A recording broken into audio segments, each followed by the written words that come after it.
Good morning and welcome. Once again, I'm so glad that you're here on this beautiful spring morning. It finally feels like spring. I recognize most people here, but if you don't know me, I'm Kat Robinson Grieder, a member of the Lay-Led Service Committee. Our committee is responsible for one service each month in general, which gives our minister, the Reverend Linda Simmons, a break and also gives us the opportunity to hear from guest speakers and members of our community. So this morning, I am going to be the service leader and the guest speaker. I grew up on Nantucket and have been involved in this congregation since I was a child. And when I returned to the island over 20 years ago, my first foray into the congregational leadership was as a member of the Ministerial Search Committee. And I've served in many roles and on many committees since then. My favorite, of course, is the Lay-Led Service Committee, but I get a lot of satisfaction from all the different ways that I've been involved. Professionally, I've worked in nonprofits nearly my whole career. On Nantucket, I was with A Safe Place for 16 years, the final 8 of which I was the executive director. And for the past 6 years, I've been the finance administrator for the Maria Mitchell Association. And I'm excited to share this service with you this morning. I would like to first call your attention to announcements that are in the weekly emails and in your order of service, and would like to give anybody the opportunity who has a brief announcement to share it now. Is there anybody who has an announcement? I do. Yeah, and Nigel and I and Nancy Tobias, I think those are the people in our congregation, are singing in a concert this afternoon at St. Paul's at 3 o'clock. And masks will be required for anybody attending, and we hope somebody will come. It's going to be fun, and we have a new choir director, and he's wonderful. Right, Nigel? Great. That sounds great. Nigel. Yeah, sure. More music, more times. I have another concert this coming Thursday with a couple of my colleagues at the Music Center. We're going to be presenting some jazz standards. I'll be playing bass, and my good friend Jake Vos is playing piano, and a young man named Shane Daler is on the drums. It's going to be a really fun show at 7 p.m. at the Music Center on Thursday. Awesome. But also really excited for the chorus concert this afternoon. It's a really good show, and Eddie's done a great job putting together a really cool program. Good. All right, other announcements?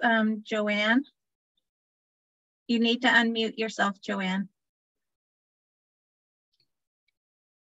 I wanted to mention to you, you've probably seen it in the blast, this week's blast about the pollinators garden. Leah Jensen and I are in the process of creating a pollinators corner. It's in the plot at the back of the parsonage. It's a small plot. And we want to attract bees, butterflies, hummingbirds. And it's really a project for her children as well. So far, Chris Hansen and I have weeded, and we've added compost and dug the place up to prepare it for the planting, which we hope will take place on June 5th. If anybody would like to help with the planting, and with the children who will be doing the planting, you know, we could just let us know, and we'll tell you what time and give you all the particulars about it. In the e-blast, I sent an e-blast out, it will come out this week, about the plants that are going in. We need to have plants that will attract these birds and butterflies and so forth. And so, but there will be a list in the blast of the plants that we need. And so if you have any in your gardens that you'd like to get rid of, we would really love to have them. otherwise we will have to purchase them. And, you know, we would certainly welcome any donations in that area. I think that this project is important because in a way it's a fulfillment of our obligation or our commitment to the seventh principle and also to our animal ministry.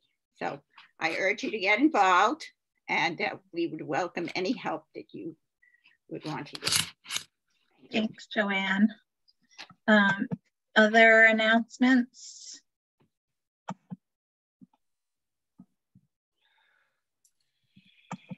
I think that's it. All right. Well, if you are unmuted, you can stay unmuted. For the chalice lighting, we begin each service by lighting our chalice, and since we're not able to be together in the sanctuary, many of us light a candle in the place where we are. So I invite you to unmute yourselves and join me in saying the words for lighting the chalice, and I will remind you of them and then we'll say them together. With this flame, we renew our commitment to justice, peace, and compassion. With this flame, we renew our commitment to justice, peace, and compassion. And we can stay unmuted and sing together our affirmation as best we can over Zoom. It's always a little bit tricky with the time lag, but it's short, so we do our best. The words are: from all that dwell below the skies, let faith and hope with love arise. Let beauty, truth, and good be sung through every land by every tongue.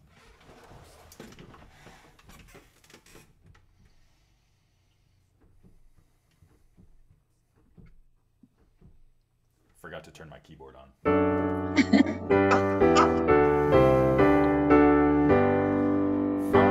All that dwell below the skies, let faith and hope with love arise. Let beauty, truth, and good be sung through every land by every tongue.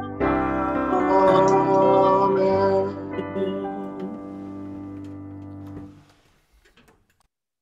And we enjoy meeting our visitors and hearing from those who have returned after an absence. If you are new or visiting or returning today, please unmute yourself and tell us your name and where you're joining us from. Do we have any visitors or returners today?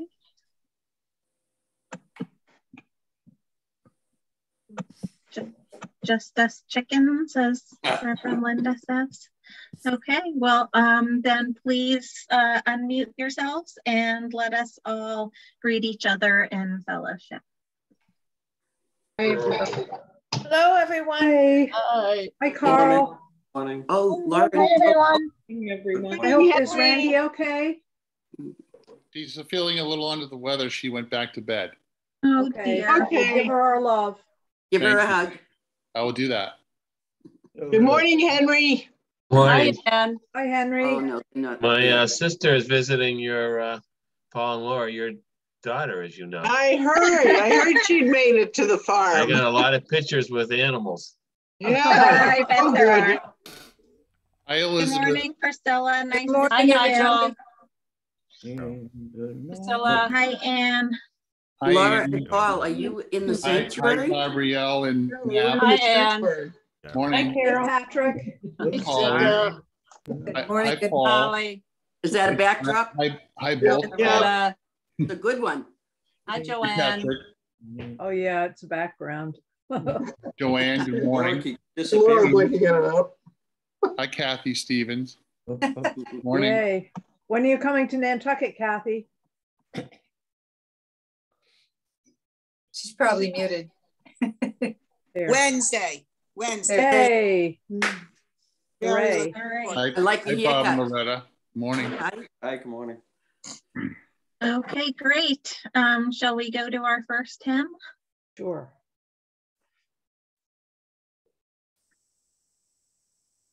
First hymn this morning is number 18, Wondrous Love. And I'll remind everybody that we do stay muted for the hymns. These are recorded usually during the week by myself and the virtual choir, but we have a couple of old ones today. So this one was recorded a while ago, this being our last virtual music service. And so I invite you to sing along in your space as you are comfortable. We have the words on the screen.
Our poem this morning is by Thich Nhat Hanh.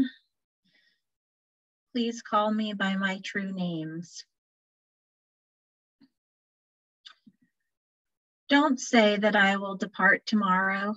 Even today, I am still arriving. Look deeply. Every second I am arriving to be a bud on a spring branch, to be a tiny bird with still fragile wings, learning to sing in my new nest, to be a caterpillar in the heart of a flower, to be a jewel hiding itself in a stone.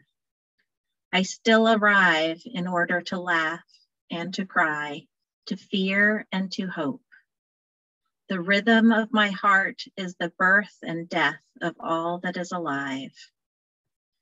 I am the mayfly metamorphosing on the surface of the river, and I am the bird that swoops down to swallow the mayfly. I am the frog swimming happily in the clear water of a pond, and I am the grass snake that silently feeds itself on the frog. My joy is like spring, so warm it makes flowers bloom all over the earth. My pain is like a river of tears, so vast it fills the 4 oceans. Please call me by my true names, so I can hear all my cries and my laughter at once, so I can see that my joy and pain are one. Please call me by my true names, so I can wake up, and so the door of my heart can be left open, the door of compassion.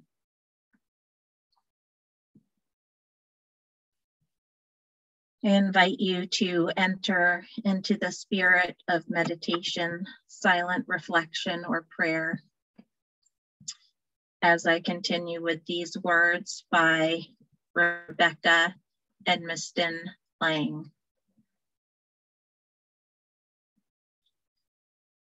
Spirit within all, mysterious force giving shape to life, miraculous source and river of being, help us to know who we are, to see our place in the history of the earth and in the family of things. Help us to see that we are part of all that ever was, our grandmother's prayers and our grandfather's dreamings, our mother's courage and our father's hope. In our bones lies the calcium of antediluvian creatures. In our veins course the water of seas. We are part of all that ever was, born of this earth, riders upon a cosmic ocean. We are not separate from nature. We are nature, part of that same spirit that turns scales into feathers and birdsong into speech. We live by the sun, we move by the stars. We eat from the earth, we drink from the rain.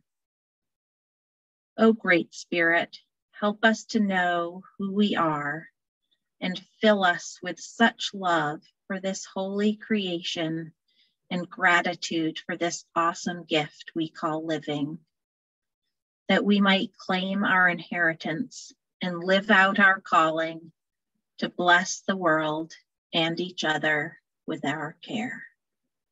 Amen. Blessed be.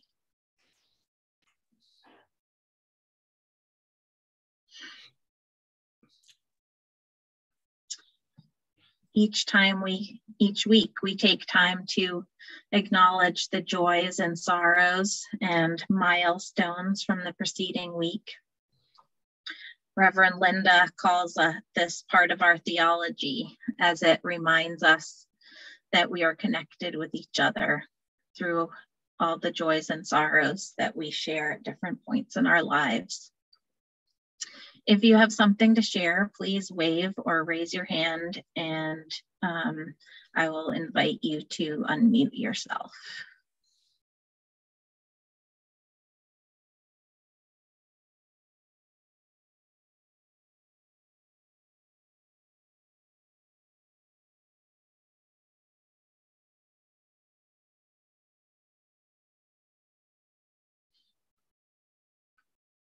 May this loving community help the joys become more joyful and the sorrows easier to bear.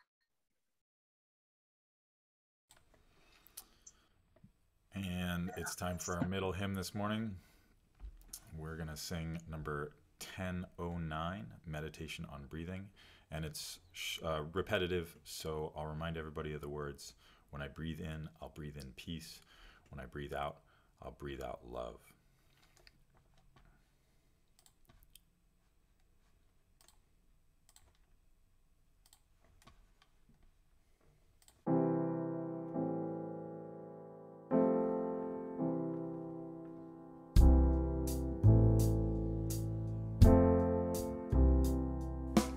Breathe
So as I begin my reflection, which is inspired by the hymn Rising Green by Carolyn McDade, you will have noticed that we haven't sung the hymn yet, and it may not be one that you're familiar with. I debated whether it would be better to sing the hymn before or after exploring some of its themes, and ultimately decided that singing it after my remarks might make it more meaningful. I've loved this hymn for a long time and have been waiting for the right time to request it as part of one of my lay-led services. Several months ago, when I agreed to be the leader for this service date, I thought, and this was before I even had a theme, I thought it's finally the right time of year to sing Rising Green when things are literally rising green. So I pulled out my teal hymnal to remind myself of the words and was immediately drawn in again by the rich imagery. It also occurred to me that the themes directly relate to the topics I've been thinking about lately, and hence the centering of the service around kind of that general theme. But before I dive into that, I wanted to tell you a little bit about the hymn's author. Carolyn McDade is considered by many UUs to be one of ours. She is the author of several hymns that are particularly beloved to our, in our denomination, such as Spirit of Life and Come Sing a Song with Me and We'll Build a Land, which is another favorite of mine. But ironically, she does not consider herself to be a UU or even a songwriter, according to an article I found from the UU World magazine from 2007. She does identify as being an activist, particularly in the feminist movement, but also for many other causes, including peace and economic and environmental justice. She began writing songs because she found a dearth of appropriate songs to sing in a women's spirituality service that she was helping to organize. And then she continued to write songs for social movements and for the women's singing group that she started. She and her husband were involved in the Arlington Street Church for some time, and but apparently she had no idea of how special her songs, some of her songs had become to many UUs, and some of those were not even the favorite songs that she had written herself.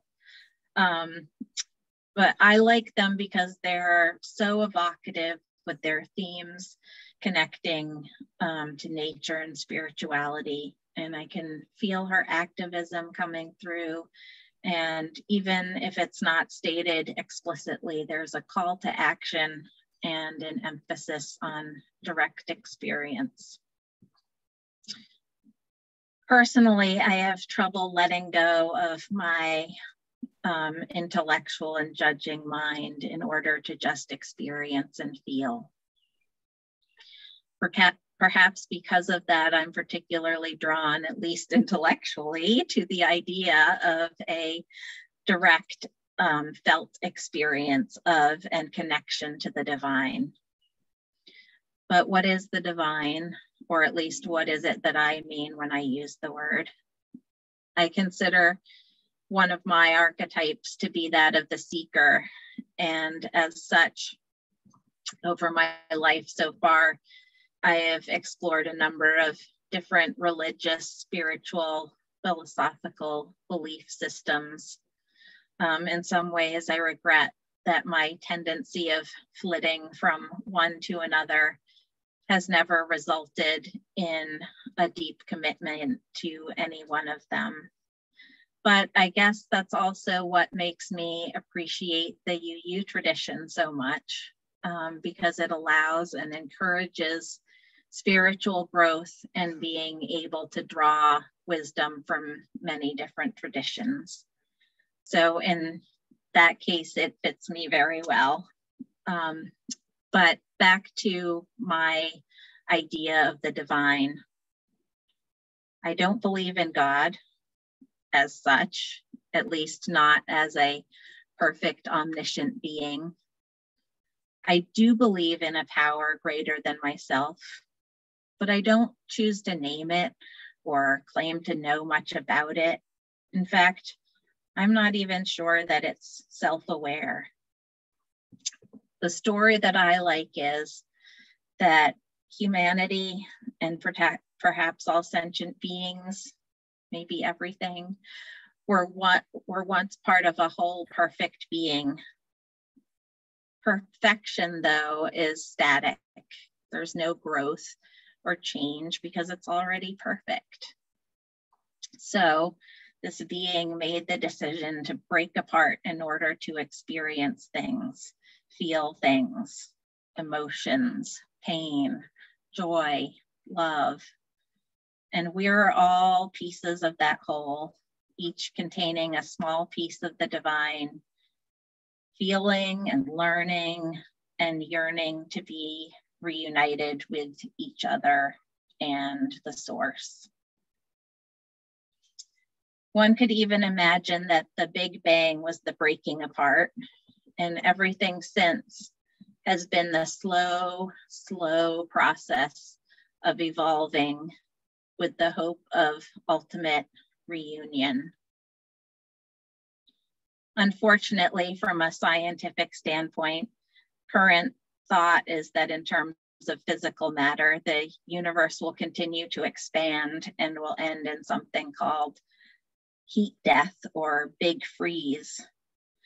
Theoretical astrophysicist Katie Mack explains in her book, The End of Everything, Astrophysically Speaking, that instead of gravity eventually causing a reversal of the Big Bang, which is what had been thought prior to this, a more likely scenario is an end marked, quote, marked by an increasing isolation, inexorable decay, and an eons long fade into darkness, which is not a very promising future, especially if we're continuing the application of the metaphor to our chances of eventually returning to our perfect source.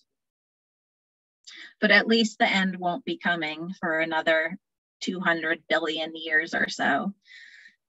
So in the meantime, we should make the most of this time we have on our beautiful planet, which leads me to the topic of nature as a spiritual teacher. In the hymn Rising Green, Carolyn McDade makes the connection between the human body, nature, and the cosmos in the very first line. My blood doth rise in the roots of yon oak, her sap doth run in my veins. Boundless my soul like the open sky, where the stars forever have lain. I mentioned earlier that this hymn touches on topics I've been particularly intrigued by lately. Don't you find that when you become interested in something, all of a sudden it starts to pop up everywhere and you start seeing connections? Well, with this, it's been a little like how Marge Piercy puts it in one of my favorite poems. Connections are made slowly. Sometimes they grow underground. You cannot always tell by looking what is happening. More than half the tree is spread out in the soil under your feet. These connections have been happening slowly over time, but I feel like they're starting to sprout and become more visible. It's particularly apt that both these women mention trees. I remember being fascinated to learn from a service several years ago that trees communicate and are able to provide nutrients to their children and other trees around them that are sick. I was reminded of this again when I saw the movie Fantastic Fungi. If you haven't seen the movie, I highly recommend it. And if you know me pretty well, I've probably already recommended it to you. It's visually gorgeous and an extremely interesting documentary about fungi, its history, its diversity, how it grows and facilitates connections among plants through the delivery of nutrients, water, sugar, and even chemical signals. Most people usually think of fungi as mushrooms, but that's only a small part. It's the fruiting body of the organism. The more interesting part is the mycelium, the root-like structure underground. Most people, I think of fungi as plants, but in fact, they're more closely related to animals. Fungi and animals, including ourselves, share more than half of our DNA.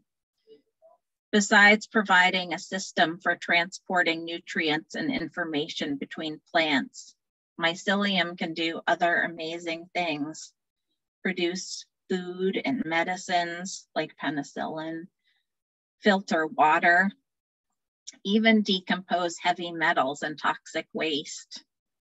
It has so many incredible properties that could potentially help humanity as we try to address the havoc we've caused on our planet. Webs and networks are all around us. I'm certainly not the first to notice the similarity between mycelium and neural networks in the brain, or computer networks, or visual depictions of dark matter in space. Paul Stamets, a famous mycologist, writes, "Universal truths in nature are sometimes so obvious that they are easily missed. One universal truth is that matter and life are based on network theory. The organization of galaxies, dark matter, neurons, roots, computer networks, social media, music, mathematics, and mycelium are all structured similarly, conforming to string theory, interlacing each other through the orders of magnitude of existence.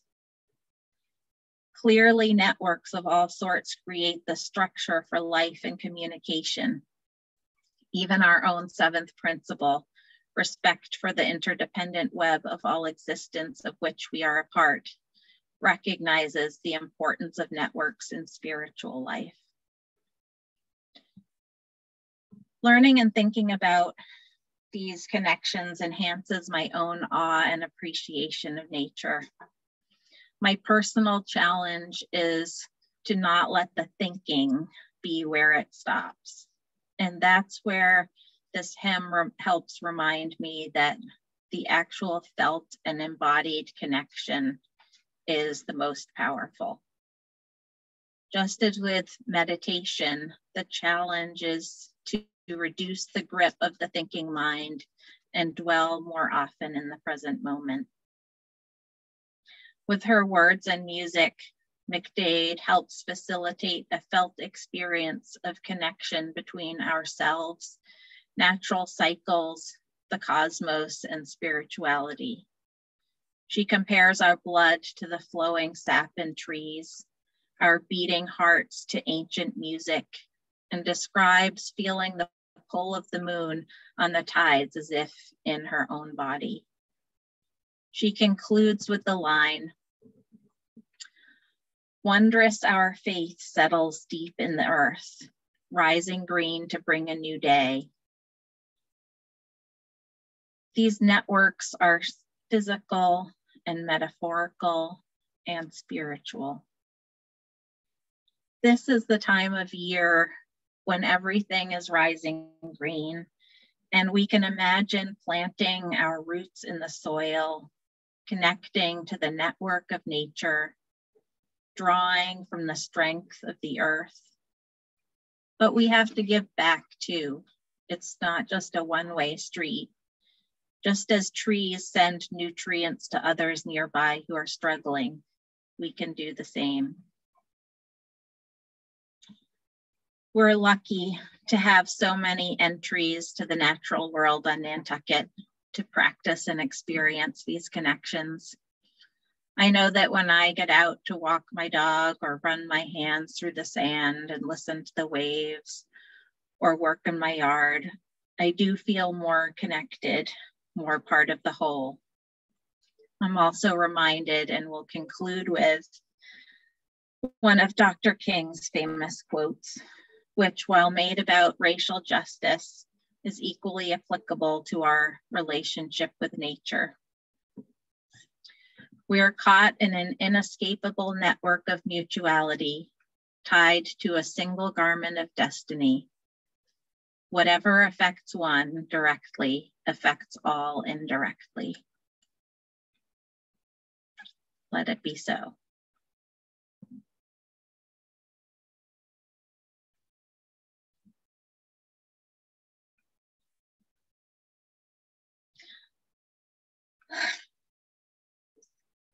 Our offering is an important part of our service because it allows us to provide tangible financial support for many of the important goals and programs of our faith community.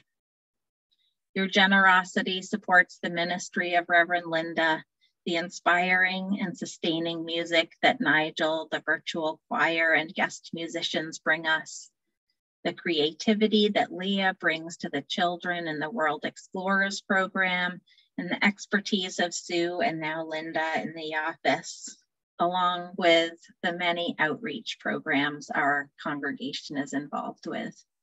Deirdre has just put some instructions in the chat for how to make your pledge payment or Sunday contribution. And we're going to go to Nigel for our musical offering. The musical offering today is a short tune by a man named Phil Cunningham. This is called Eternal Friendship.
And now it's time for our last hymn.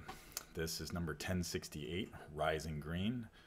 We've really enjoyed recording this one, and we invite you to sing along. The words are on the screen. Here we go.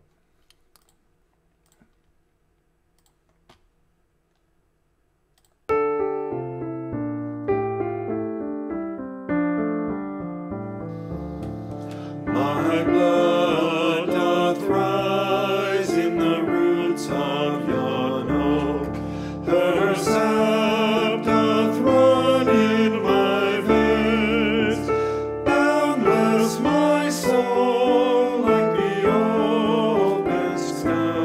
where the stars forever have lain.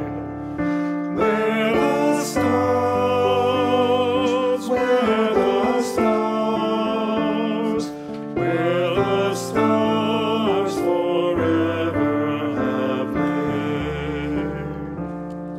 My hands hold the weavings of time without end. My sight as deep as the sea. Beating my heart sounds the measures of old, that of love's eternity. That of love, that of love, that of love's eternity. I feel the tides as they answer the moon, rushing on a far distant sand. Winging my song is the wind of my breast, and my love blows over the land. And my love, and my love, and my love blows over the land. My foot carries days of the old into new. Our dreaming shows us the way. Wondrous our faith settles deep in the earth, rising green to bring a new day. Rising green, rising green, rising green to bring a new day.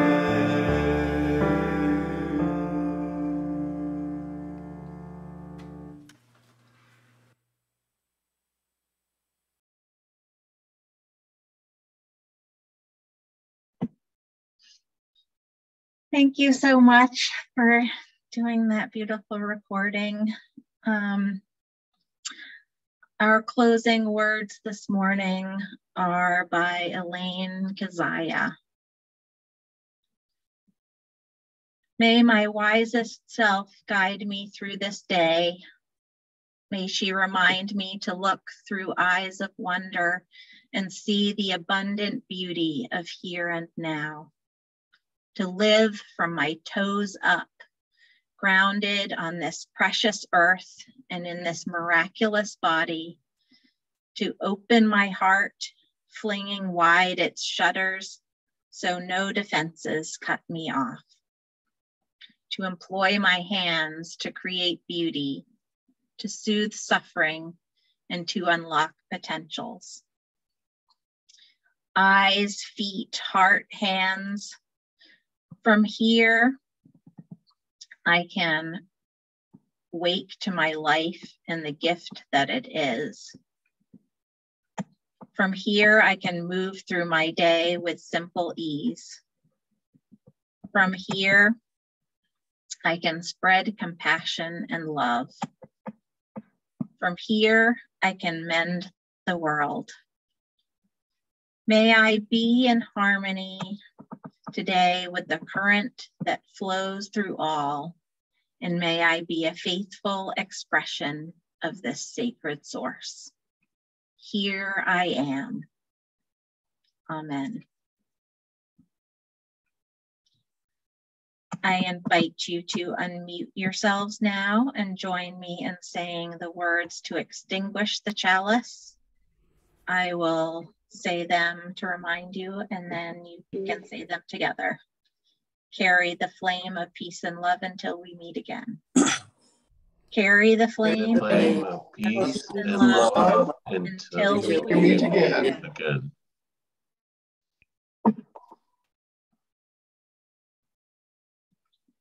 And And the postlude today is a short piece by Johannes Brahms. This is the St. Anthony Chorale.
Thank you everyone for joining us this morning. I hope that you will take time to experience this beautiful day that we're having right here on the island or wherever you are located right now. I think I didn't get to read it, but I think Cinda posted a poem in the chat and has expressed how beautiful it is outside. Thank you for the beautiful music and Deirdre for helping with the background. So please unmute yourselves and feel free to chat. I think we're probably a small enough group this morning that we don't need to worry about breakout rooms.